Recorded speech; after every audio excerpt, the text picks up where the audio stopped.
Wholesaling Houses in New York show. I am Michael Pinter, where I think we're live. I am Michael Pinter, where I teach you how to start flipping or wholesaling houses, or if you're already doing it, how to grow your business. So I got a inquiry that I thought I was not going to answer, but I am answering all questions. So this is what Ali asked. Hi Mike, do you have a statistic you can share with us, like how much percentage of your total business comes from cold call? What percentage comes from the network, website, etc.? Is there any statistic you have for the real estate sector? It'll be very useful for your followers. I don't think it's going to be useful at all. I can tell you my numbers, but it really depends on what you're doing. So, I mean, I have KPIs for all these things. Where is she? So I have lead marketing percentages. Cold calling looks like it's like 12% of my leads. Direct mail looks like it's 16% of my leads. Google AdWords is like 32% of my leads. SEO is like 3%. Sorry. Other wholesalers looks like it's about 7% of my leads. Well, PPC and pay per lead is probably a little more, so maybe 34%. RVM is like 8%. Texting is like 25%. You got to understand, it all depends on what you're spending your time and your money on, right? I just started doing PPC recently, and I cut back a lot on mail. But if I went back into mail, I'd get more leads from mail. And this is over how much time? I think this year. That's percentages. But my deals are not going to be the same because I have a lot of deals in my pipeline. Oh, sorry, from each of those channels. So that's where my leads are coming from. There's no easy answer for this, and it doesn't really matter. In that, if you're a new wholesaler / real estate investor and you want to do direct marketing, you can get 100% of your leads from cold calling. I think that's probably the best way to go. Everybody's percentage is going to be different. I would venture to say that somebody spending the exact same amount of money as me, with the same resources as me, on the same channels, can get different numbers on this. They can still get different. Maybe they'll get more leads from cold calling or texting than I would. I don't know. So it's a tough thing to tell you, because you're going to think that some marketing channels are better than others. Listen, mail and pay-per-click / SEO are really expensive. I mean, I'm spending a lot of money. I'm giving a lot of money to Google now. I wouldn't recommend somebody new do that. I probably wouldn't even recommend that you spend the money on direct mail when you start, unless you had a ton of money ready to go. I think cold calling and texting are really the ways to go when you're starting, because they're cheap. Cold calling better than texting, because cold calling allows you to at least have a conversation. Sorry, texting is a cheap way out, and people make the mistake of thinking that the lead wants to communicate the same way they do. So if you're someone who doesn't like to take calls, and there are a lot of people who leave their voicemail box full, don't like to take calls, tell everybody to text them. They think every lead is going to be like that. Probably not, right? Most leads are old. Most of the people I buy skew much older than younger. Older people do not like to text. Some old people can't even text. They like to talk. They like mail. That's what they like. Some of them won't even use Google, right? Sometimes I wonder. But I think as we move on in our years, there's still more older people who looking to sell a house are going to use Google. I hope, anyway.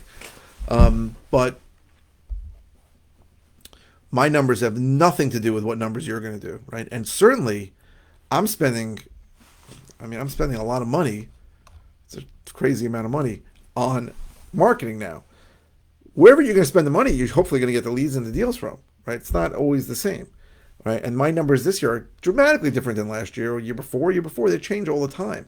So I'm always tweaking and seeing where I should spend my money on, but it's not so simple.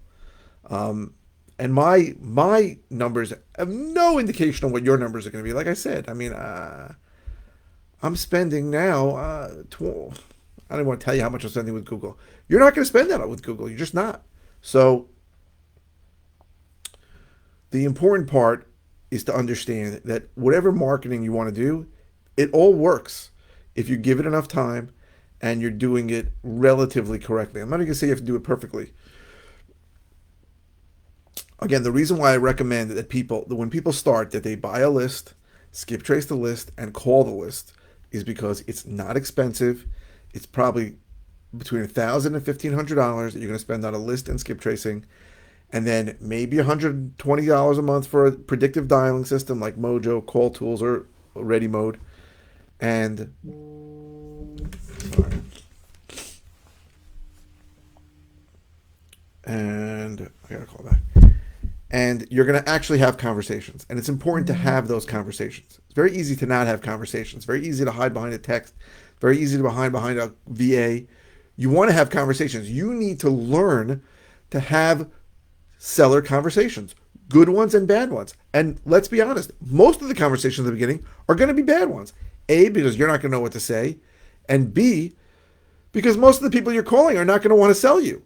And most of the ones who do want to sell a property are not going to want to sell at a discount. So you have to be able to take, thank you, Greg. You have to be able to take those bad calls and build up a thick enough skin that you're not upset by them. And the only way to do that is to have conversations with people, right? Greg Helbeck's on this watching right now. Greg Helbeck made a lot of calls to people who told him to drop dead, hundreds if not thousands when he was very young. So all those calls help you, right? I tell people, there are people who tell me, listen, I don't want to make calls. And I go, fine. You don't have to make calls in a month, but for 1 month, you got to call, a minimum of 18 hours a week. And if you're not, Greg, you're one of my favorite people on the planet too. If you're not working, I then 40 hours a week of calling. Have those conversations. Have the difficult conversations with people. And some of them will be good.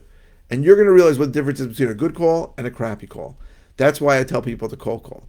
You're not going to spend $20,000 a month on with Google for pay per click. You're not. I wouldn't tell anybody to do that. It's insane.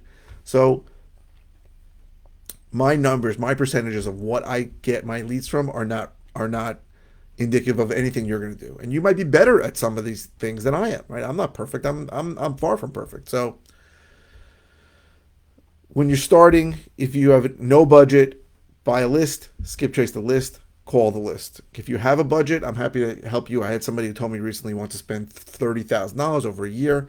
I gave him a whole thing. He should be texting.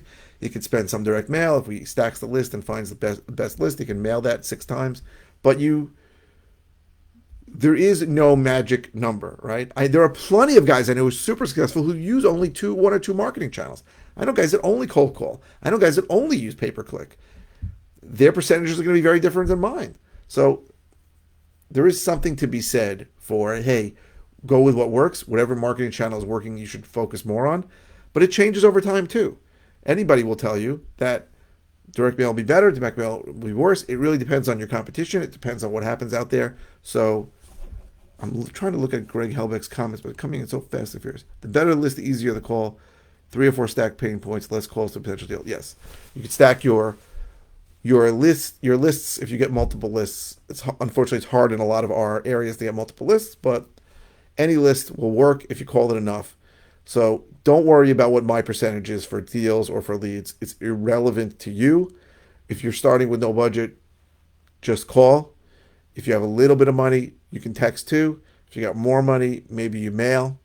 If you got a lot of money, you can spend money on pay-per-click, but those are the things I would tell you to do, and it really is irrelevant what my percentages are. I wish I could be more helpful, but this isn't going to give you any insight on what you should be doing. Every bit of marketing, almost all marketing works if you stick with it for enough time, right? And the only time you fail is when you give up. So I hope this was helpful. If you're interested in all the ways I can help you, go to howtoflipnewyork.com. I actually have a webinar tomorrow. If anybody didn't get an invite, you can DM me and I'll be happy to give you the invite. Greg's giving some good numbers there. If you are watching on YouTube, please subscribe. If you're watching on any media channel, please click the thumbs up. The likes really help the algorithm and more people get to see my videos. And what else? Oh, please keep the comments coming. This came from a request. I first looked at it and said I don't want to answer it, but I'm answering all requests either with a direct reply. If it's something simple, I'll just direct reply. If it's something I've covered recently, I'll send you a link to a videos. And if it's something new, I will do a brand new video on it like this. I've never been asked this before, so I'm happy to share. So thank you very, very much for watching. I really appreciate it. And there's a webinar tomorrow at 10 a.m. if you are interested in finding out about a bunch of new things I'm doing. Thank you very, very much.